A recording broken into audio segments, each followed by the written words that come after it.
하나님의 말씀은 여호수아서 22장 1절로부터 9절까지의 말씀입니다.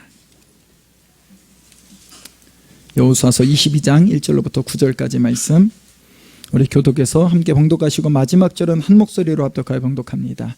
그때 여호수아가 루벤 사람과 갓 사람과 므낫세 반 지파를 불러서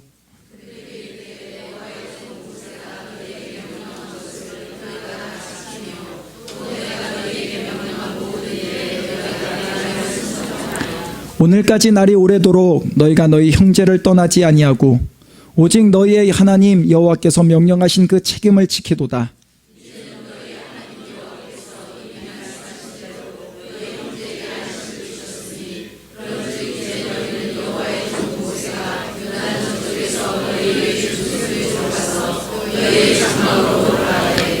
오직 여호와의 종 모세가 너에게 명령한 명령과 율법을 반드시 행하여 너의 하나님 여호와를 사랑하고 그의 모든 길로 행하며 그의 계명을 지켜 그에게 친근히 하고 너희의 마음을 다하며 성품을 다하여 그를 섬길지니라 하고,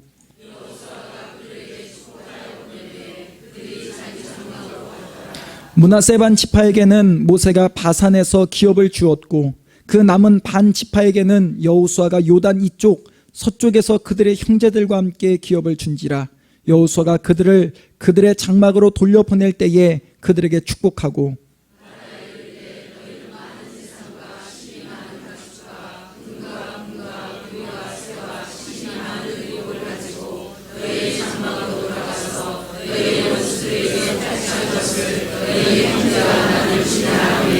루벤 자손과 갓 자손과 므낫세 반 지파가 가나안 땅 실로에서 이스라엘 자손을 떠나 여호와께서 모세에게 명령하신 대로 받은 땅 곧 그들의 소유지 길앗으로 가니라. 아멘. 우리 이 시간에는 우리 앞에 있는 분들과 함께 인사하겠습니다. 세상에서 가장 복되고 아름다운 얼굴입니다. 그 얼굴 보는 기쁨으로 에베네셀 교회에서 함께 신앙생활합니다. 제 옆자리에 앉아주셔서 가문의 영광입니다. 사실도 그런데 그렇게 알아봐 주시는 당신은 정말로 탁월하신 분이십니다.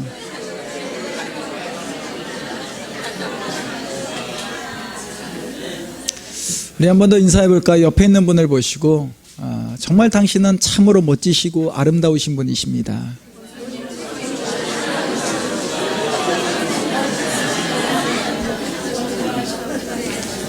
입에 침 좀 바르고 하세요. 네, 한 번은 쳐다는 보고 하셔야 될 거 아니에요. 자, 다시 한번 그래도 한 3초 이상은 보지 마시고 3초 이전에 한번 지그시 바라보시고, 당신 때문에 제 마음이 너무나 부유합니다.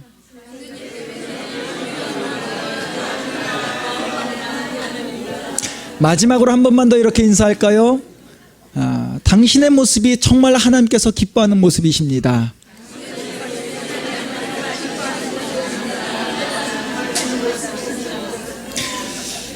켄 블랜차드라고 하는 사람이 쓴 칭찬은 고래도 춤추게 한다라는 제목의 책이 있습니다. 이미 수많은 사람에게 읽혀졌고 25개국의 언어로 번역되어서 많은 사람에게 읽혀졌습니다. 그리고 이 책은 양서로서 또 추천이 되는 그러한 책이기도 합니다. 내용은 이렇습니다. 웨스라고 하는 사람이 범고래 쇼를 보면서 이런 생각을 하게 돼요. 야, 어떻게 저렇게 큰 범고래, 3톤이나 나가는 그 범고래가 도대체 어떻게 사람의 말을 따르느냐. 그것이 그에게는 너무나 궁금한 사항이었습니다. 조련사를 찾아가서 어떻게 하길래 이 커다란 범고래가 당신의 말 한마디에 재주를 부리고 이렇게 움직일 수 있습니까? 라고 묻지요. 조련사는 이렇게 대답을 합니다. 이 범고래를 조련할 때 벌을 주거나 때리는 방법으로 훈련하지 않고 고래와 함께 한다는 생각을 가지고 저는 훈련을 시킵니다. 힘들면 힘들수록 오히려 칭찬을 합니다. 지지합니다. 그래서 많은 관객들 앞에서 이 일들을 할 때도 그 고래가 참으로 즐겁게 할 수 있도록 저는 돕습니다 라는 대답을 해요. 그 조련사는 또 다른 앤말이라는 사람을 소개시켜 줍니다. 그리고 이 사람은 그를 통해서 고래 반응이라고 하는 것을 가르침을 받게 되고 깨닫게 되어서 이것을 삶에 적용을 합니다. 고래 반응을 할 때 어떻게 삶이 바뀌어지고 그 고래 반응을 가지고 사람들을 대할 때 그 환경이 어떻게 바뀌어지는지. 고래 반응 가운데는 두 가지의 이런 반응이 나타날 수 있다는 거예요.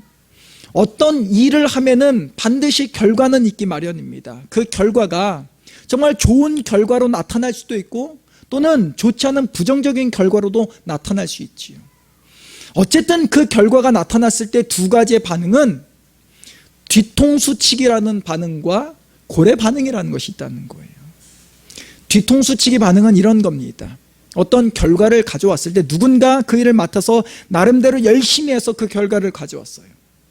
근데 그 결과물에 대해서 이거는 이게 잘못됐고 이거는 이게 잘못됐고 이거는 여기 붙어야 될 게 왜 여기에 붙었느냐? 소위 말하는 무슨 질을 잘하는 거예요? 지적질을 잘하는 거죠. 반면 고래 반응은 똑같은 결과물을 가져왔을 때 물론 이 결과물도 온전치 않습니다. 흠이 있습니다. 잘못된 것이 있습니다. 그럼에도 불구하고 잘못된 것을 가지고 지적하는 것이 아니라 어떤 모습을? 좋은 모습을 잘 이야기해 주는 거죠. 이 사람이 수고한 것에 대해서 노력한 것에 대해서 인정해 주는 그런 반응입니다. 여러분은 고래 반응을 잘 하시는 편이신가요? 아니면 뒤통수치기 반응을 더 잘하시는 분이십니까? 제가 일부 예배 때도 이 질문을 했습니다. 대답이 없다는 것은 나는 뒤통수치기를 잘하는 사람이다라는 그런 평가를 하는 거죠. 예. 유호영 권사님께서 아주 환하게 웃고 계신데 권사님께 제가 이런 질문을 드리겠습니다. 권사님, 이정희 권사님께서 정말 음식을 아주 정성스럽게 딱 마련해서 대접했을 때 권사님 어떻게 반응하십니까?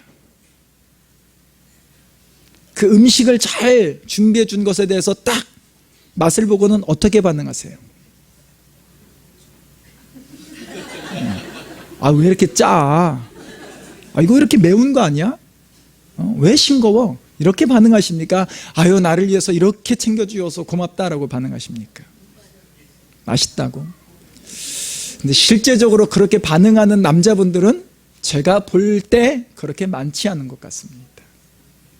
여러분, 우리의 삶 가운데도 고래 반응, 누군가 행한 일에 대해서 칭찬하고 지지하고 격려하기보다는 지적질에는 상당히 능하다는 거예요. 그 부족하고 잘못된 모습을 캐치하는 능력은 누구에게나 가지고 있습니다. 그러나 그 결과에 대해서 어떻게 반응하느냐에 따라서 그 말을 듣는 사람은 또 다르게 나타난다는 거죠. 만약에 아침부터 바쁘게 음식을 준비해서 대접했는데 왜 짜? 왜 싱거워? 왜 매워? 여러분, 그런 말을 들으면 그 다음에 그 하루의 삶이 어떨까요? 긍정적이고 적극적으로 하지 않습니다. 소극적이 되는 거예요. 이후에 또 다른 음식을 준비할 때는 혹시 짜지 않은가? 혹시 맵지 않은가? 혹시 싱겁지 않은가? 굉장한 그런 부담감을 갖고 왔지요. 반면 아침부터 칭찬을 듣고 지지하는 말을 들으면 여러분, 그 하루는 아주 기쁨으로 시작을 합니다. 그에 따라 나타나는 반응도 굉장히 적극적이고 능동적으로 나타날 수 있다는 것이죠. 여러분은 고래 반응의 사람인가요? 아니면 뒤통수 치기의 반응의 사람입니까? 칭찬은 고래도 춤추게 한다라고 하는 이 책에는 10가지의 칭찬의 10계명이 나와 있습니다. 10계명을 우리 한번 읽어볼까요? 1. 뜸들이지 말고 즉각적으로 반응하여 칭찬하라 라고 이야기하죠. 두 번째 계명, 2계명, 잘한 점에 대해서 구체적으로 하라라고 이야기합니다. 뭉뚱그려서 맛있어 라는 표현보다는 뭐가 어떻게 해서 어떻게 맛있다라고 하는 표현이 더 좋다는 거죠. 자, 세 번째 계명, 자, 4계명, 다섯 번째 계명, 여섯 번째 계명, 일곱 번째 계명, 여덟 번째 계명, 아홉 번째 계명, 마지막 열 번째 계명. 여러분, 그 열 번째 계명, 가끔씩 자기 자신을 칭찬하라 라고 하는 이런 모습에 대해서 여러분은 여러분 자신을 얼마나 칭찬하십니까? 중요한 일이 있어서 아침에 막 서둘러서 그 세수를 하고 머리를 잘 단정하고 거울을 딱 봤는데, 여러분 그때 바라보는, 또 여러분 마음 가운데 야, 왜 이렇게 이쁜 사람이 여기 있어? 그런 반응을 하십니까? 아이고, 주름살이 또 3개가 늘었네. 아니, 왜 턱선이 이렇게 늘어진 거야? 여러분 어떻게 반응하십니까? 자기 자신에 대해서 칭찬하는 것이 우리는 굉장히 인색해 합니다. 그러나 연구 결과가 이런 결과가 있다는 거죠. 전에도 이런 언어에 대한 부분을 말씀을 드리면서, 여러분 우리의 언어에는 굉장한 힘과 능력이 있다는 거죠. 또 이 언어를 가지고 다른 누군가를 칭찬하면 뇌는 어떻게 인식한다는 거예요? 자기에게 칭찬한다고 여긴다는 겁니다. 칭찬의 말을 들으면 들을수록 우리는 힘을 얻습니다. 용기를 얻습니다. 특히 아이들은 더 그렇다라고 이야기하죠. 그럼에도 불구하고 우리는 나에 대해서 잘 인색한, 칭찬에 인색합니다. 여러분, 거울을 바라볼 때마다 뭐가 어떻든 얼굴이 부었든 어휴 달덩이 같네, 여러분 칭찬하세요. 왜 이렇게 얼굴이 커진 거야? 그러지 마시고 칭찬하면 여러분의 삶이, 여러분의 마음이 긍정적으로 바뀌게 될 줄 믿습니다. 그 긍정적인 마음 가운데 하나님의 생명의 말씀이 심겨질 때 여러분 이 땅 가운데 능력의 삶을 살아가게 될 줄 믿습니다. 우리는 여호수아 말씀을 함께 나누고 있습니다. 벌써 한 29번째 말씀이에요. 여호수아 1장부터 12장까지의 내용은 가나안 땅의 정복 전쟁입니다. 그 12지파가 들어가서 그 땅을 어떻게 정복하는지 전쟁에 대한 부분이 나와 있어요. 그 전쟁을 통하여서 이제 여리고를 무너뜨리고 아이성을 점령하고 남쪽의 연합군과 북쪽의 연합군의 그런 주된 세력을 다 무너뜨리면서 이제 13장부터 21장까지는 그 정복한 가나안 땅에 대해서 각 지파에 대한 기업의 분배가 일어나죠. 지도를 한번 열어주실까요? 예. 자, 각 지파별로 쭉 땅이 분배가 되는 내용이 나타나 있습니다. 18장에 5족속이 먼저 땅을 정복하고 나머지 7지파가 정복하지 않을 때 여호수아는 도대체 언제까지 지체하느냐, 하나님께서 약속하신 이 땅을 언제까지 정복하는 데 지체하겠느냐라고 하죠. 여호수아가 그 남은 7지파의 3사람씩을 불러서 너희가 그 땅을 두루 다니면서 그 땅이 어떤지를 조사하고, 그래서 그들이 그려가지고 온 것을 가지고 이제 제비를 뽑아서 각 지파에게 나눠줍니다. 그리고 우리가 지난 21장 가운데는 땅을 기업으로 분배받지 못했던 레위 지파에게까지도 이 흩어져 있는 각 지파의 각각의 성읍 48개의 성읍을 줌으로 인해서 모든 그런 기업 분배가 끝이 납니다. 그런 가운데 이제 가나안 땅을 정복하는 일에 가장 선두에 서서 싸움에 참여했던 3지파, 2지파 반이죠. 루벤 지파, 갓 지파, 므낫세 반 지파에게 다시 돌아갈 것에 대해서 허락을 하는 내용이 오늘 말씀 가운데 기록되어 있습니다. 이들은 이미 이 요단강의 동쪽 땅을 이미 모세 때에 기업으로 분배받은 사람들이죠. 말씀에 보면 이런 말씀이 있습니다. 여러분, 민수기 32장 1절에는요 이렇게 말씀합니다. 함께 봉독합니다. 루벤 자손과 갓 자손은 심히 많은 가축대를 가졌더라. 그들이 야셀 땅과 길르앗 땅을 본즉 그곳은 목축할 만한 장소인지라. 또 이르되 우리가 만일 당신에게 은혜를 입었으면 이 땅을 당신의 종들에게 그들의 소유로 주시고 우리에게 요단강을 건너지 않게 하소서.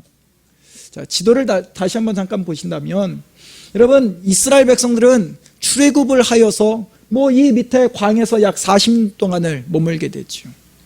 그리고 출애굽한 1세대가 이제 광야에서 다 죽게 되고 단 두 사람 여호수아와 갈렙만이 이 가나안 땅에 들어가게 되는데, 이 2세대가 쭉 올라와서 이곳에 있는 요단강을 건너서 이제 여리고를 통하여서 이쪽을 아이성, 이것이 이제 주 무대가 되지요.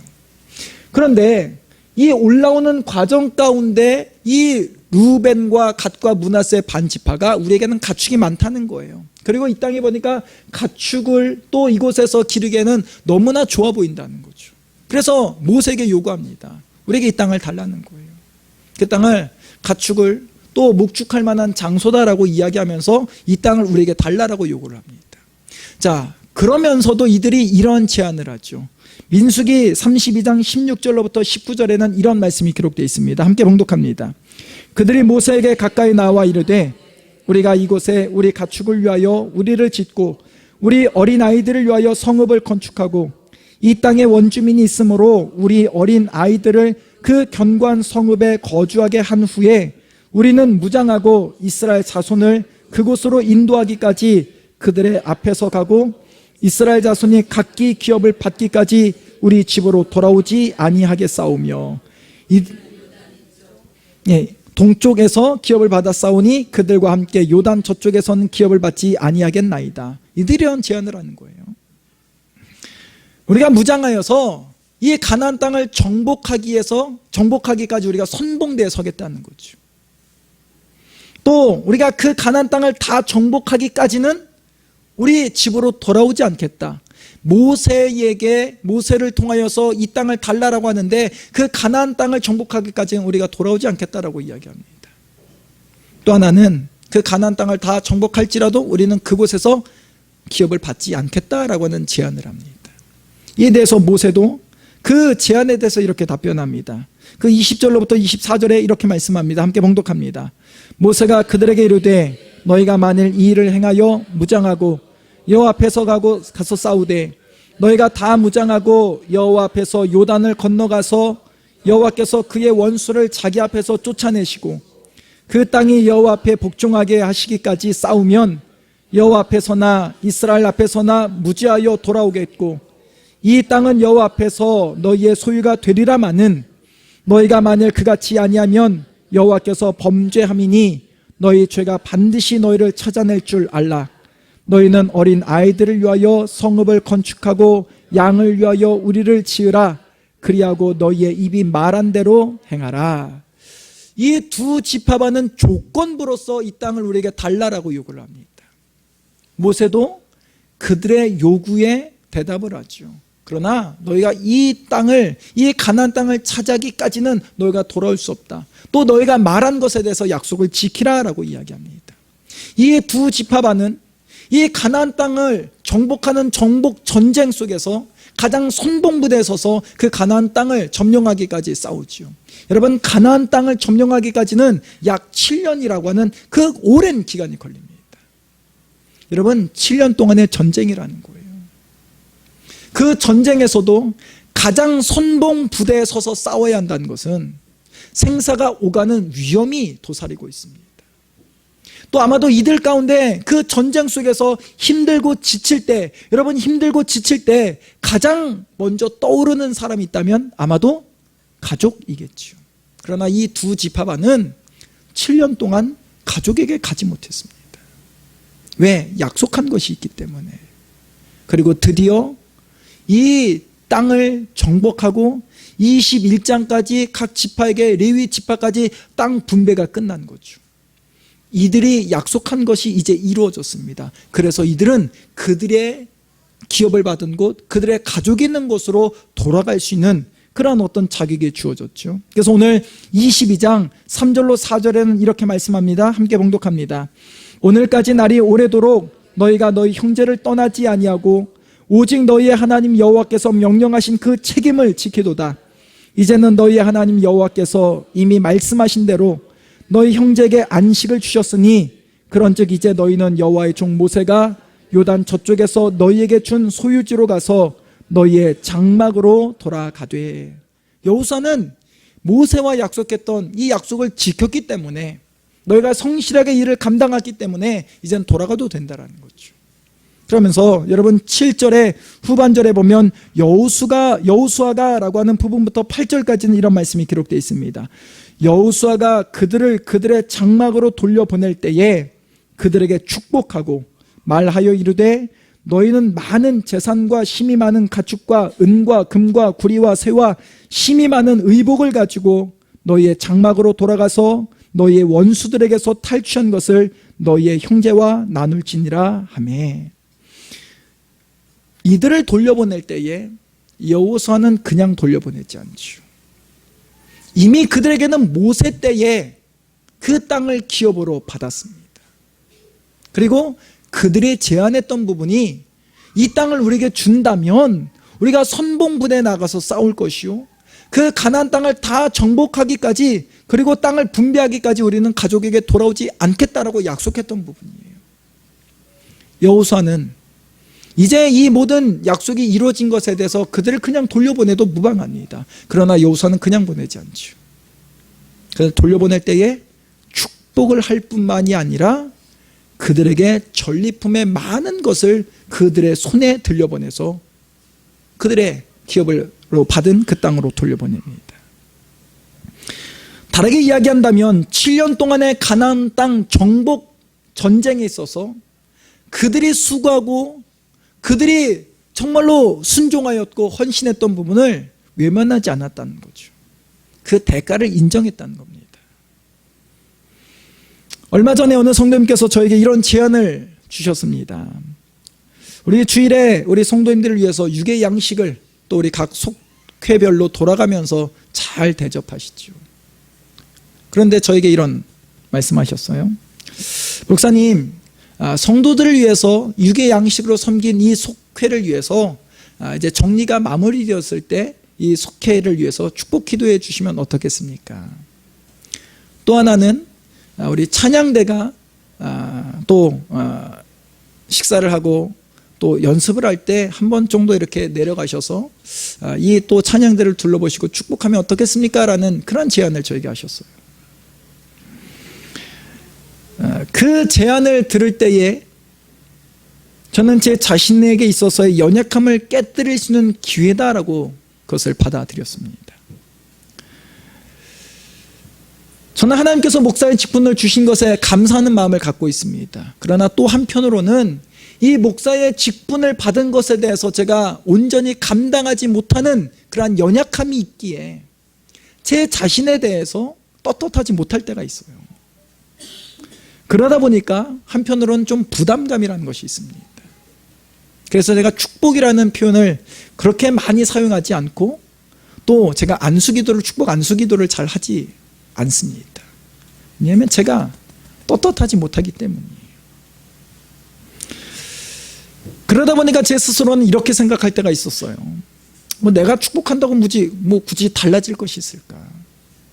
하나님께서 아시고 하나님께서 축복하시면 될 텐데 그걸 굳이 내가 축복할 필요가 있나?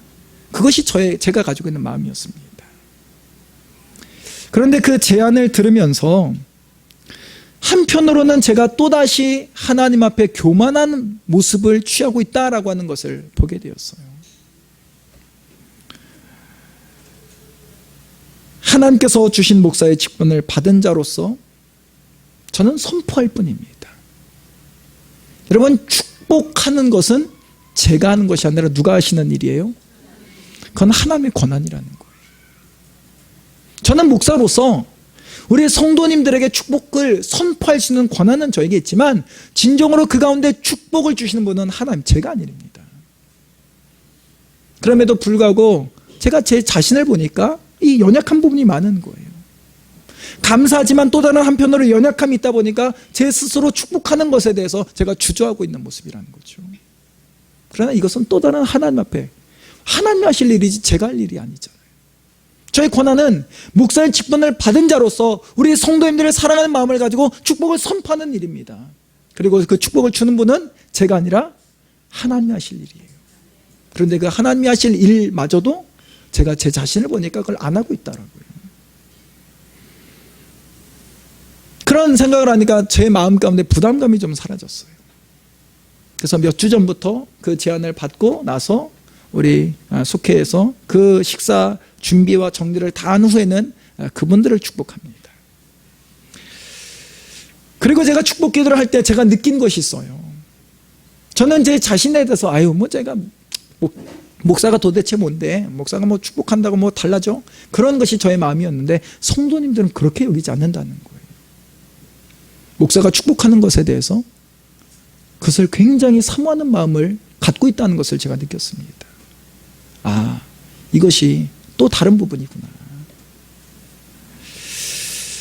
그래서 제가 이제는 축복할 때, 저는 축복을 할 수 있는 그 선포하는 자리 있죠. 그리고 축복을 주고 안 주는 것은 하나님의 권한입니다. 그러면 두 번째 제안이 있는 거죠. 찬양대는 왜 목사님 내려오지 않습니까? 왜 내려와서 우리는 축복하지 않습니까? 그렇게 보지 마시고, 제가 찬양하는 가운데는 또 여러분들이 또 찬양에 집중하다가 제가 가면 또 이게 어수선할 수 있기 때문에 그 흐름이 또 끊어질 수도 있기 때문에 제가 예배 전에 내려가서 마음을 다해서 축복합니다. 또 여러분들이 하나님의 또 부르신 예배자로서 온전히 하나님께 쓰임받고 그 찬양으로 인해서 우리 예배 가운데 주의 성령께서 함께 할 수 있도록 하기 위해서 또한 제가 축복의 기도를 합니다. 여러분, 주님의 일을 위해서 수고하고 헌신한 분들을 위해서 마음껏 축복해 주시길 바랍니다. 여러분, 축복을 주시는 건 내가 하는 것이 아니라 누가 하는 일이에요? 하나님이 하실 일입니다. 그렇다면 우리에게 이 입술에 축복권을 주셨다고 한다면 여러분, 마음껏 축복하는, 또 마음껏 격려하는 우리 믿음의 성도님들 되시기를 주님의 이름으로 권면을 드립니다. 그런데 여러분, 축복하고 지지하고 격려하고 칭찬하는 거 쉬운가요? 여러분, 잘 되시나요? 잘 되지 않습니다. 축복하고 지지하고 격려하고 칭찬하는 것도 그러니까 훈련이 필요합니다. 이렇게들 이야기합니다. 왜 우리는 서양 사람들에 비해서 그 좋을 때, 그 기쁠 때, 감사할 때 왜 표현 안 하냐는 거예요. 그 서양 사람들은 그런 어떤 좋은 감정이 있으면 정말로 그 감정적으로 온몸을 다해서 그 기쁨을 표현하는데, 여러분, 우리는 어떻습니까? 좋아도 헤헤 하고 끝나요. 여러분 보세요. 여러분이 행한 일에 대해서 누군가로부터 여러분 칭찬을 들을 때 여러분 어떻게 반응하십니까? 자동적으로 나타난 반응은 뭘요, 제가 뭘 했다고. 과찬의 말씀입니다. 제가 한 게 뭐 있다고요. 부끄럽습니다. 여러분, 누군가 여러분에게 축복하고 칭찬하고 잘했다고 하면 여러분 정말로 그때 느끼는 감정이 어떤가요?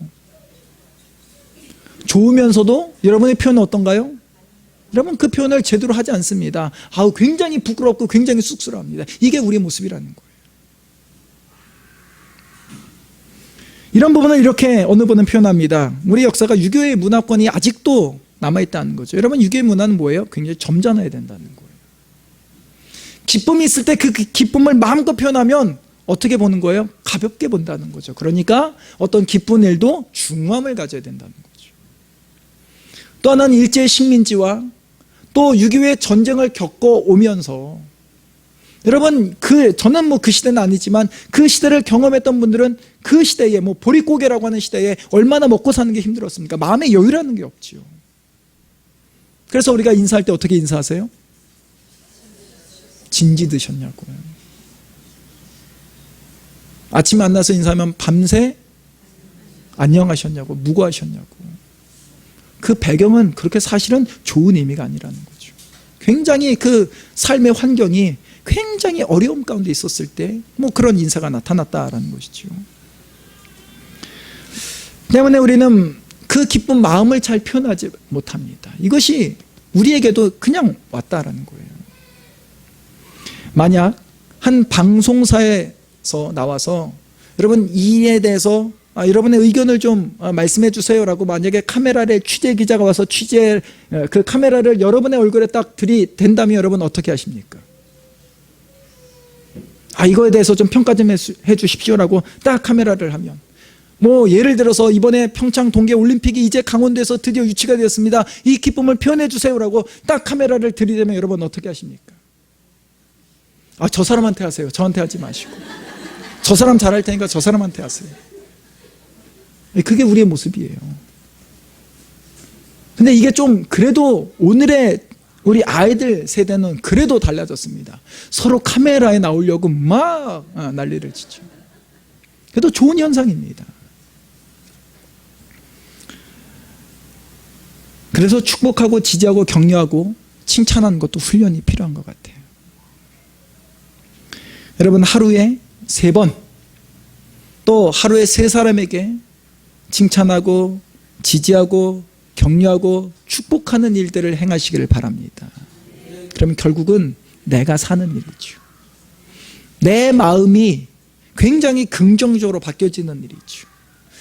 하나님께서 우리에게 베풀어 주신 그 은혜 가운데도 우리가 그 감사의 마음을 표현할 수 있는 것이죠. 여러분, 정 어려우시다면 거울 앞에서 한번 해보세요. 딱 얼굴을 아이고 이게 누구야 그러지 마시고, 이렇게 멋진 사람, 이렇게 아름다운 사람이 이 안에 있네. 여러분, 제가 이렇게 표현하지만 저도 사실 못합니다. 그런데 해보자는 거예요. 왜? 결국 누가 살아요? 내가 사는 일입니다. 내 마음이 기뻐야 그 마음 가운데 하나님의 생명의 말씀이 심겨져야 그 가운데서 열매를 맺기 때문입니다. 그래서 오늘 처음에 인사할 때 그렇게 인사한 거예요. 한 3가지의 그런 인사. 당신 참 아름답습니다. 정말 하나님 보실 때 기쁨이 있는 분입니다. 그런 인사를 했던 거죠. 다시 한번 해볼까요? 여러분, 정말 중요한 것은 아는 것이 중요한 것이 아니라 그것을 내 삶에서 적용할 때 능력이 나타납니다. 옆에 있는 분을 보시고 여러분의 표현을 가지고 한 3가지 한번 축복을 해보시기 바랍니다. 굉장히 쑥스러울 거예요.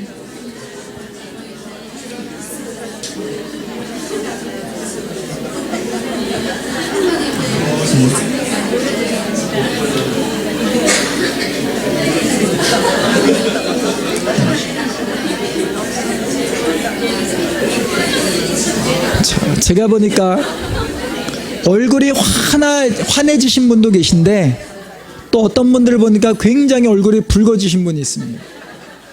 표현하라고 하니까 헤헤 하고 웃기만 하는 분도 계세요. 여러분, 어쨌든 칭찬을 하면 내 마음이 기쁩니다. 물론 표현을 우리가 잘 못해서 그런 거예요. 우리가 그런 표현이 지금까지 우리가 살아오면서 나도 모르게 나의 삶을 이끌어왔던 부분이기 때문에, 그러나 훈련하면 바뀌어지고, 여러분, 이것을 통해서 하나님 앞에 귀하게 쓰임받는 믿음의 동역자들 되시기를 주님의 이름으로 축복을 드립니다. 오늘 이 2 지파반이 7년 동안이나 가나안 땅을 정복하는 이 정복 전쟁에 있어서 가장 선봉부대에 서서 그 일을 감당했을 때 여호수아는 그들을 그냥 돌려보내지 않았다는 거예요. 축복했다는 거예요. 또 그들에게 빈손이 아니라 그 손을 무겁게 해서 그들의 가정으로, 집으로 돌려보내는 말씀이 오늘 가운데 기록되어 있습니다. 우리 성도님들 가운데도 이런 일을 잘하시는 분들 계세요. 식사를 대접하는 분들, 또 교회학교 교사를 위하여서 또 식사 대접하고, 또 젊은 분들을 위해서, 청년들을 위해서 여러 가지를 대접하는 분들이 있는 것으로 제가 알고 있습니다. 그러나 여러분, 그럴 때는 사실 물질을 써야 되잖아요. 그러나 우리가 늘 물질이 넉넉지 않습니다. 그러면 우리가 물질을 사용하지 않고서도 할 수 있는 것은 무엇입니까? 우리가 축복하는 거예요. 칭찬하는 거예요. 격려하는 거예요. 지지하는 일입니다. 내 곁에 마음을 나눌 수 있는 사람이 있다는 것은 굉장한 축복입니다. 누군가 나에게 축복의 말을 해줄 수 있는 그런 동역자가 있는 것은 정말로 큰 축복입니다. 여러분, 에베네셀 교회가 그러한 서로가 서로를 대할 때마다 함께 축복하고 지지하고 격려하는 일을 통하여서 하나님께서 정말로 원하시는 그 믿음의 사람으로 더욱더 건강하게 세워지는 우리 에베네셀 교회 성도님들 되시기를 주님의 이름으로 축복을 드립니다. 우리가 왕권을 가진 자로서, 또 2 몫을 가진 자로서, 또 제사장권을 가진 자로서 여러분이 행하는 일들마다 여러분을 통해서 생명이 살아나고, 그 연약했던 자가 정말로 거룩한 소망을 안고 이 땅에서 귀한 삶을 살아가는 일 가운데 여러분 쓰임받는 그러한 에베네셀 교회, 그러한 믿음의 성도님들 되시기를 주님의 이름으로 축복을 드립니다. 여러분의 칭찬과 격려와 지지와 축복의 말, 오늘 그 3톤이나 되는 그 엄청나게 큰 그 범고래조차도 움직일 수 있었던 것은 칭찬이었다라고 이야기합니다. 여러분의 말 한마디가 연약한 사람을 다시 세우고 또 그에게 사명이 심겨져서 하나님의 거룩한 동역자가 세워지는 이 귀한 일 가운데 함께 참여하고 쓰임받는 에베네셀교회 모든 성도님들 되시기를 주님의 이름으로 축복을 드립니다. 우리 그런 마음을 가지고 우리 함께 찬양했던 당신은 하나님의 언약 안에 있는 축복의 통로자입니다 라는 마음으로 우리 옆 사람의 또 우리 축복하는 마음을 가지고 한번 손을 잡고 함께 축복했으면 좋겠습니다.